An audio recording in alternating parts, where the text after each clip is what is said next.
좋은 아침입니다. 안녕하십니까?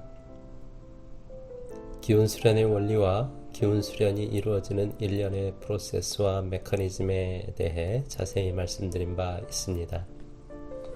저는 과학을 공부한 사람으로서 제가 전해드리는 기수련은 오직 기운 에너지에 한정하여 중심 잡고 있으며 가급적 합리성이 빈약하고 체험될 수 없는 관념적이거나 형이상학적 내용들은 배제하고 있습니다.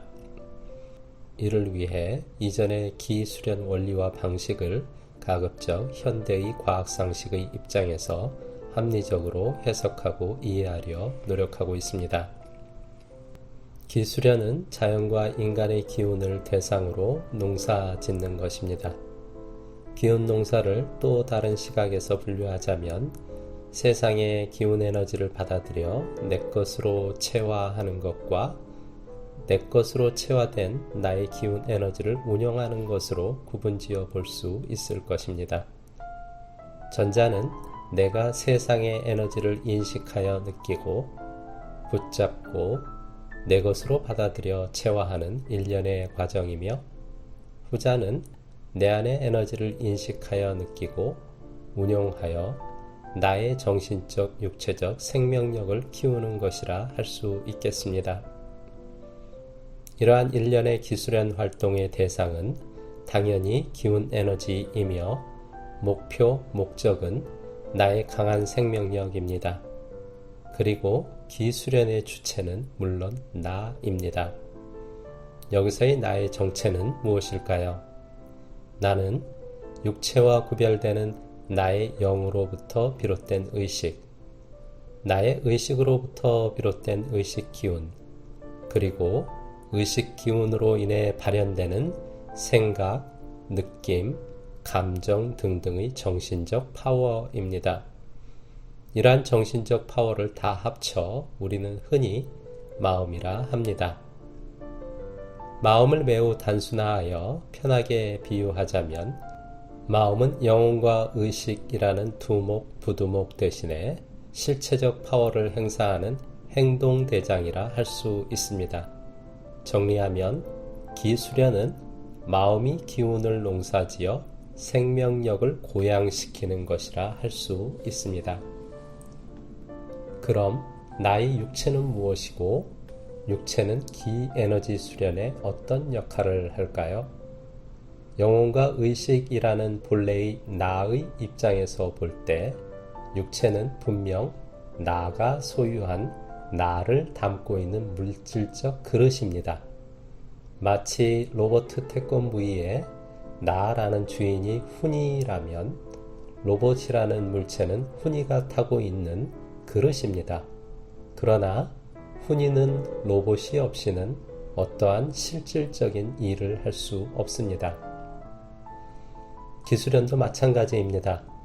우리의 영혼과 의식을 담고 있는 육체가 있어야, 즉 영혼과 의식이 육체와 합체되어야 마음이 잘 발휘되어 비로소 기운 농사를 잘 지을 수 있는 것이지요.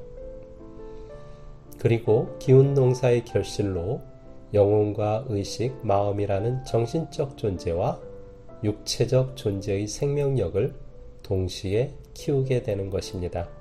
즉, 기운 에너지 수련은 육체의 도움을 받아 마음이 수행하는 것이라 할 수 있습니다. 기수련의 근본적 메커니즘은 마음, 다가가다, 기운 에너지입니다. 이때 마음은 육체의 도움을 받아야 실체적 파워를 잘 발휘합니다. 육체가 기수련의 주체인 마음의 서포터인 셈이죠. 기운은 마음을 쓰는 단순한 하나의 원리이나 실제로는 굉장히 많은 수련법이 있습니다. 나라별로, 지역별로, 문화별로, 그리고 지향하는 철학별로 매우 다양합니다. 한반도의 것이 다르고 중국의 것이 다르고 인도의 것이 다르고 그리고 동양으로부터 받아들인 현재의 서양의 수련법 또한 다릅니다. 이러한 수련법의 다양성은 어디서 생기는 것일까요? 마음의 파워를 쓰는 것은 다르지 않습니다만 마음이 육체의 도움을 받는 방식의 다름에서 수련법이 분화되고 개발되어 다양한 기운 에너지 수련법이 생겨난 것입니다. 미국을 비롯한 서방에 잘 알려진 수련법의 대표적인 것은 중국의 기공입니다. 인도의 것은 요가의 차크라 수련이 대표적입니다. 국내에는 선도와 단학의 수련 인구가 많지요. 일본에서는 인도의 영향을 받은 영기 수련법이 있습니다.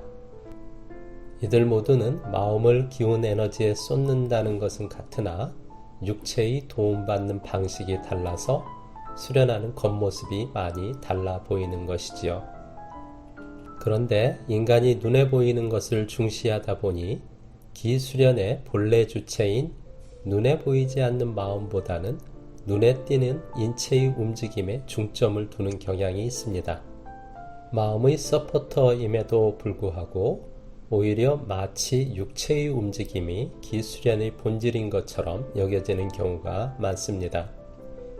단전호흡도 마찬가지입니다. 단전호흡은 단전과 관련된 기운 에너지와 단전 기운 에너지 시스템에 마음을 기울이는 것이 본질이고 여기에 마음을 보다 잘 쓰기 위해서 육체의 도움을 받는 것이며 그 육체의 도움 수단이 바로 호흡입니다. 즉, 단전 수련의 주체는 마음이며 객체는 단전 기운 에너지이고 호흡은 수련하는 마음의 서포터인 셈입니다. 그런데 많은 수련 가이드와 지도받는 수련자들이 주체인 마음을 등한시하고 호흡법이라는 격가지에만 힘쓰는 경우가 많습니다. 마치 호흡이 기수련의 전부인 것처럼 여기는 경우도 있으며 온갖 호흡 방법이 난무하여 수련자들을 헷갈리게 합니다. 호흡이라는 육체의 도움은 기수련을 위해 여러모로 유용합니다. 나에게 맞는 호흡법을 잘 적용하고 스스로 발전시켜 나가는 것이 좋습니다. 그러나 수련이 깊어지면, 즉 의식적 호흡의 도움 없이도 마음을 잘 쓸 수 있는 단계가 되면 그동안 금지옥엽처럼 여겼던 호흡은 그다지 중요하지 않습니다. 아니, 호흡을 의식한다는 것이 오히려 깊은 수련에 방해가 됩니다. 그동안 해왔던 호흡을 잇는 수련을 다시 해야 할지도 모릅니다. 호흡을 중요시하되 기수련의 입문 단계에서도 무리하지 않는 자연스러움을 벗어나지 않는 호흡을 추구해야 합니다. 기운에너지 수련법은 매우 다양하며 개인에 따라서는 호흡에 도움받는 수련이 적합하지 않는 분들도 많습니다. 기수련을 위해 호흡법을 선택하실 때에는 자연스러움을 염두에 두고 나에게 무리가 없는 방식을 잘 살피시길 바랍니다. 네, 함께 해주셔서 감사합니다. 의견이나 비판, 질문을 남겨주시면 영상이나 댓글로 답변 드리겠습니다. 함께 수련하시고 싶은 분들의 연락을 기다리며 심신이 불편하신 분들은 기치료라는 기운교감을 무료로 해드리고 있습니다. 기운든든한 하루 기원합니다.